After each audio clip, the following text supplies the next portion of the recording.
হেফাজতে ইসলাম বাংলাদেশ বলতে চায়, এই তথাকথিত পশ্চিমা ধ্যান ধারায় বিশ্বাসী বিতর্কিত নারীবাদীদের আদর্শ এবং দর্শন নয়, বরং হেফাজতে ইসলাম বাংলাদেশ ইসলাম প্রদত্ত আল্লাহর ঘোষিত নারীর ন্যায্য অধিকারে বিশ্বাসী। ইনশাআল্লাহ হেফাজতের সংগ্রামী মহাসচিব কর্মসূচি ঘোষণা করবেন। সারা বাংলাদেশ জুড়ে হেফাজতের নেতা কর্মীদেরকে আগামী মাসগুলোতে গোটা বাংলাদেশ জুড়ে নারীর ন্যায্য অধিকার আদায়ের জন্য মাঠে নামতে হবে। আজ হেফাজতের এই গণসমুদ্র থেকে আমি ভারতের নিপীড়িত নির্যাতিত মুসলিম মুসলমানদেরকে আহ্বান জানিয়ে তাদেরকে আমরা আশ্বস্ত করতে চাই, ভারত জুড়ে তোমরা নরেন্দ্র মোদীর বিরুদ্ধে আন্দোলন করে তোলো। তোমরা সকল নিপীড়ন বন্ধ করার জন্য মাঠে নেমে আসো। সীমান্তের এপার থেকে বাংলার 18 কোটি মানুষ তোমাদের সঙ্গে সংহতি জানাবে ইনশাআল্লাহ। সংগ্রামী সাথী ও বন্ধুগণ, প্রফেসর ডক্টর ইউনূস সাহেব এবং অন্তর্বর্তীকালীন সরকারকে আমরা একটা বার্তা দিয়ে দিতে চাই। মনে রাখবেন, 71 সালে এদেশের মুক্তিযোদ্ধারা বলেছিল আমরা পিন্ডির গোলামীর জিঞ্জির ছিন্ন করেছি, দিল্লির গোলামী করবার জন্য নয়। আজ 2024-এর জুলাইয়ের স্বাধীনতা সংগ্রামের পর আমি বলতে চাই, আমরা দিল্লির দাসত্বের শৃঙ্খল থেকে মুক্ত হয়েছি, নিউ ইয়র্কের গোলামী করবার জন্য নয়।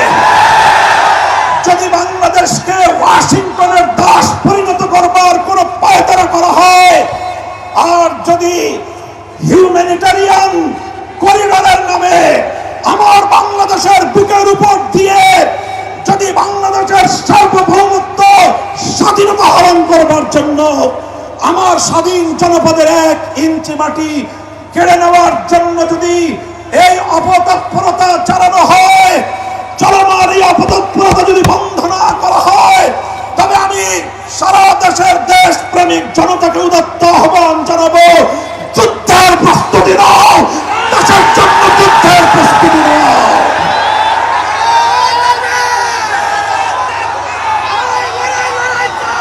আজ 2025 সালের 3রা মে বাংলাদেশের রাজধানী ঢাকার ঐতিহাসিক সোহরাওয়ার্দী উদ্যানে আয়োজিত হেফাজতে ইসলাম বাংলাদেশ আহত এই মহাসমাবেশকে লক্ষ্য করে আমি সর্বপ্রথম স্মরণ করতে চাই ওই সকল বীর শহীদদেরকে।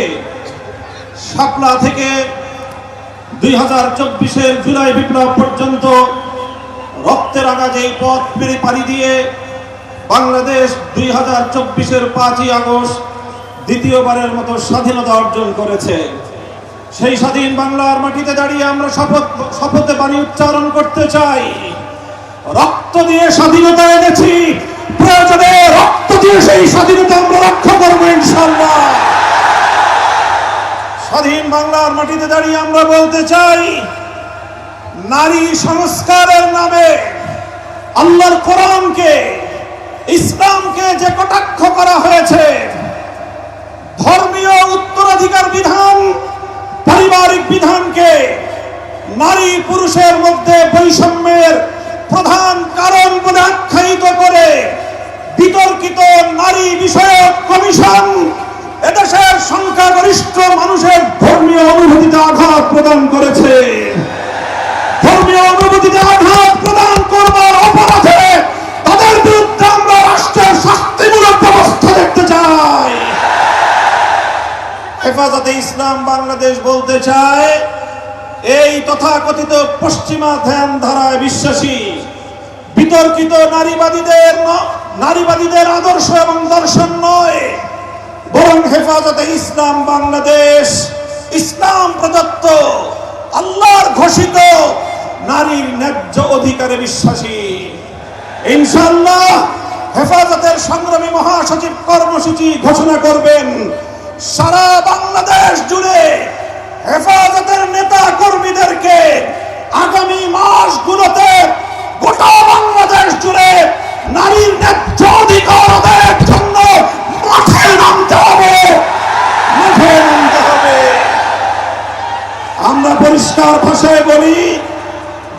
বাংলাদেশের স্বাধীনতার 53 বছরের মাথায় এসে সংবিধান সহ রাষ্ট্রের ব্যাপক সংস্কার কার্যক্রম শুরু হয়েছে।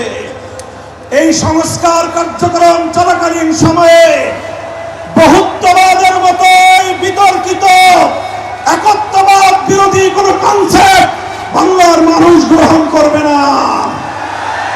আমরা সংবিধানে আল্লাহর উপর অবিচল আস্থা এবং বিশ্বাসকে পুনর্বহালের দাবি করেছি। এই দাবি বাস্তবায়নের জন্য আগামী দিনে হেফাজতে ইসলাম বাংলাদেশ কঠোর কোন সিদ্ধান্ত নিতে হবে, হেফাজত সেই সিদ্ধান্ত নেবে ইনশাআল্লাহ। আমরা পরিষ্কার ভাষায় বলি, ডক্টর ইউনূস সাহেবের সাথে হেফাজতের কেন্দ্রীয় নেতৃবৃন্দ অনেকবার সাক্ষাৎ করে বিনয়ের সঙ্গে আবেদন করেছি আমাদের বিরুদ্ধে ফ্যাসিবাদী আমলে দায়েরকৃত মিথ্যা মামলাগুলো প্রত্যাহার করেন। কিন্তু কেন যেন মনে হচ্ছে আমাদের সোজা আঙ্গুলে বুঝি ঘি উঠবে না। প্রফেসর ডক্টর ইউনূস সাহেব, আপনি কি সে কথা ভুলে গিয়েছেন? এই সেদিনও আদালতের পাড়ায় আপনি আমাদের সঙ্গে পাড়ায় পাড়ায় ঘুরতেন, আদালতের অলিতে গলিতে ঘুরতেন।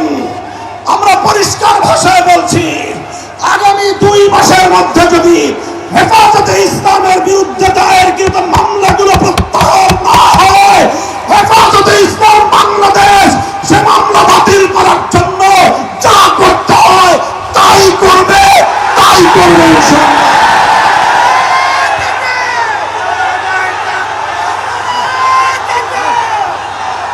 আমরা পরিষ্কার ভাষায় বলছি, জঙ্গি নাটকের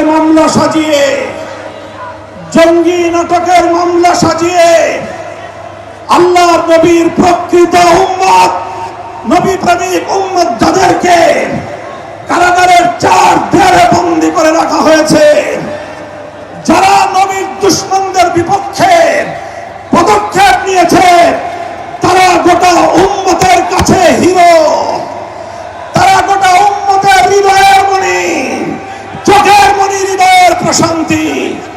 সেই সকল কারাবন্দী মজলুম নবী প্রেমিকদেরকে অবিলম্বে মুক্তি প্রদান করতে হবে। আমরা বলছি, আমরা ইস্যুতে পক্ষে জায়নবাদী আগ্রাসন এবং গণহত্যার বিরুদ্ধে গোটা বিশ্ববাসীর সঙ্গে আমরা সহমত। বাংলাদেশের মাননীয় সরকার প্রধান উপদেষ্টাকে আমরা বলি, আপনি আন্তর্জাতিক ব্যক্তিত্ব, বিশ্ব অঙ্গনে আপনি পক্ষে ভূমিকা পালন করুন। সারা দুনিয়ার মানুষ পক্ষে দাঁড়িয়েছে। সুদূর এই সবুজ বাংলার চত্বর থেকে আমরা সংহতি জানিয়েছি, কিন্তু আমাদের একটা আরো বড় দায়িত্ব এবং কর্তব্য দাঁড়িয়েছে আজ আমাদের প্রতিবেশী রাষ্ট্র ভারতের মুসলমানদের পক্ষে আওয়াজ উচ্চারণ করা, তাদের পাশে দাঁড়ানো। মুসলমানদের নিপীড়িত জনপদ, রক্তস্নাত ভূস্বর্গ কাশ্মীরকে আজ গুজরাটের কসাই একটি নরকে পরিণত করেছে। বিতর্কিত ওয়াকফ আইন সংশোধনী বিল 2025 পাশ করে শত শত বছর ধরে মুসলমানদের ব্যক্তিগত এবং তাদের যে প্রপার্টিগুলো আল্লাহর নামে ওয়াকফ করা হয়েছে, মসজিদ, মাদ্রাসা, কবরস্থান সহ ধর্মীয় কাজের জন্য, সেই ওয়াকফ সম্পত্তিতে সেই ভারতের হিন্দুত্ববাদী সরকার নখ বসাতে চায়, আঙুল বসাতে চায়, সে আঙুল আমরা ভেঙে গুড়িয়ে দেবো ইনশাআল্লাহ। আজ হেফাজতের এই গণসমুদ্র থেকে আমি ভারতের নিপীড়িত, নির্যাতিত মজলুম মুসলমানদেরকে আহ্বান জানিয়ে তাদেরকে আমরা আশ্বস্ত করতে চাই, ভারত জুড়ে তোমরা নরেন্দ্র মোদীর বিরুদ্ধে আন্দোলন গড়ে তোলো। তোমরা সকল নিপীড়ন বন্ধ করার জন্য মাঠে নেমে আসো। সীমান্তের এপার থেকে বাংলার 18 কোটি মানুষ তোমাদের সঙ্গে সংহতি জানাবে ইনশাআল্লাহ। সংগ্রামী সাথী ও বন্ধুগণ, প্রফেসর ডক্টর ইউনূস সাহেব এবং অন্তর্বর্তীকালীন সরকারকে আমরা একটা বার্তা দিয়ে দিতে চাই। মনে রাখবেন, 71 সালে এদেশের মুক্তিযোদ্ধারা বলেছিল আমরা পিন্ডির গোলামীর জিঞ্জির ছিন্ন করেছি, দিল্লির গোলামি করবার জন্য নয়। আজ 2024-এর জুলাইয়ের স্বাধীনতা সংগ্রামের পর আমি বলতে চাই, আমরা দিল্লির দাসত্বের শৃঙ্খল থেকে মুক্ত হয়েছি, নিউ ইয়র্কের গোলামি করবার জন্য নয়। যদি বাংলাদেশকে ওয়াশিংটনের দাস পরিণত করবার কোন পায়তারা করা হয়, আর যদি হিউম্যানিটারিয়ান করিডোরের নামে আমার বাংলাদেশের বুকের উপর দিয়ে যদি বাংলাদেশের সার্বভৌমত্ব স্বাধীনতা হরণ করবার জন্য আমার স্বাধীন জনপদের 1 ইঞ্চি মাটি কেড়ে নেওয়ার জন্য যদি এই অপতৎপরতা চালানো হয়, চলমান এই অপতৎপরতা যদি বন্ধ না করা হয়, তবে আমি সারা দেশের দেশপ্রেমিক জনতাকে উদাত্ত আহ্বান জানাবো, যুদ্ধের প্রস্তুতি নাও, দেশের জন্য যুদ্ধের প্রস্তুতি নাও।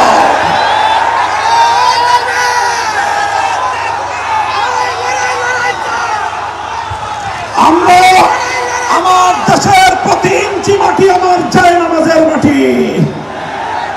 আবার বলছি, আমার স্বাধীন বাংলার প্রতি ইঞ্চি মাটি আমার পবিত্র জায়নামাজের মাটি। দিল্লি বা ওয়াশিংটন, পিকিং বা মস্কো, যারা এই মাটির দিকে চোখ তুলে তাকাবে, আমরা তাদের বিরুদ্ধে বারুদ হয়ে মাঠে নামবো ইনশাআল্লাহ। সংগ্রামী সাথী ও বন্ধুগণ, ফ্যাসিবাদী আওয়ামী লীগকে সন্ত্রাসী সংগঠন হিসেবে ঘোষণা করবার যে দাবি জানানো হয়েছে, মনে করবেন না এটা আমাদের দুর্বল কোনো দাবি। আমরা 2013 সালে ফ্যাসিবাদী আওয়ামী লীগের বুলেটের আঘাতে রক্তাক্ত হয়েছি। 2021 সালে আমাদেরকে হত্যা করেছে, বছরের পর বছর বিনা বিচারে আমাদেরকে কারারুদ্ধ করে রেখেছে। সেই সন্ত্রাসী সংগঠন আওয়ামী লীগকে আবার বাংলাদেশের রাজনীতিতে যদি পুনর্বাসন করবার কোন দুঃস্বপ্ন কেউ দেখেন, তাহলে আমরা পরিষ্কার ভাষায় বলে দেই, তার সঙ্গে আমরা আওয়ামী লীগের চেয়ে ভিন্ন কোন আচরণ করব না। শেখ হাসিনা গিয়েছে যেই পথে, আওয়ামী লীগের দালালরাও যাবে সেই পথে। কোন রাজনৈতিক দল অথবা সরকারের মধ্যে ঘাপটি মেরে বসে থাকা ফ্যাসিবাদের কোন দোসর যদি বাংলার রাজনীতিতে এই ফ্যাসিবাদী শক্তিকে পুনর্বাসিত করবার পায়ে তারা চালায়, তাদের সঙ্গে আমরা লড়াই করব ইনশাআল্লাহ। সংগ্রামী সাথী ও বন্ধুগণ, সর্বশেষ আমাদের কথা হলো এই, শাপলার শহীদ যারা শাহাদাত বরণ করেছেন, ইনশাআল্লাহ হেফাজতে ইসলাম বাংলাদেশ প্রতিটি শহীদ পরিবারের পাশে দাঁড়িয়েছে।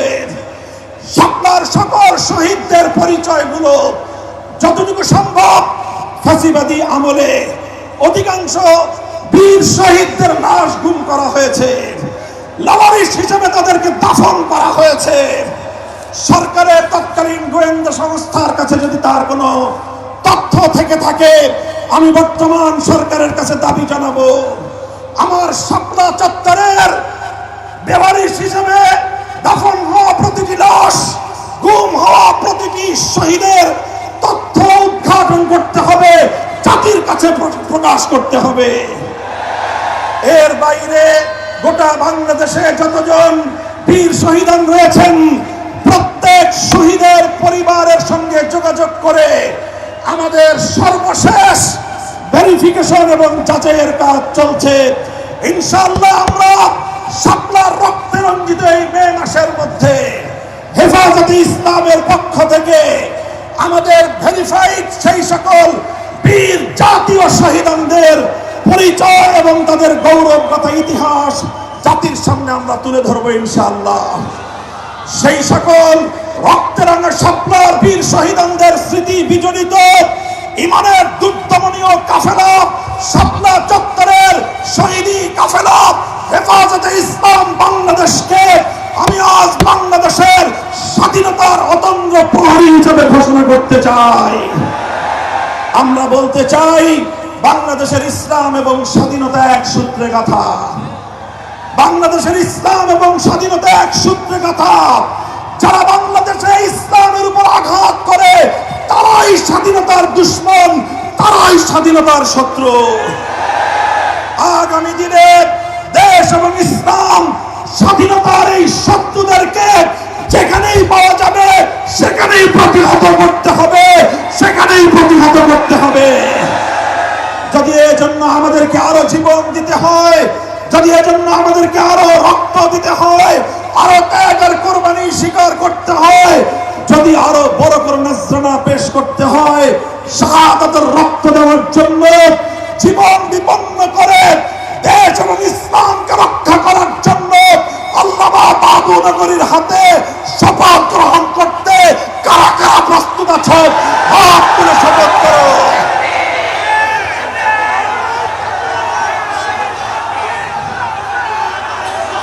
ইনশাআল্লাহ, ইনশাআল্লাহ আমার জায়নামাজের মাটি, বাংলাদেশের প্রতি ইঞ্চি মাটি সংরক্ষিত থাকবে। আমার ভবিষ্যৎ প্রজন্ম এদেশে ঈমান নিয়ে, ইসলাম নিয়ে বাঁচবে ইনশাআল্লাহ। নাসরুম মিনাল্লাহি ওয়া ফাতহুন করিব ওয়া আখিরু দাওয়ানা আলহামদুলিল্লাহি রাব্বিল আলামিন। আসসালামু আলাইকুম ওয়া রাহমাতুল্লাহ।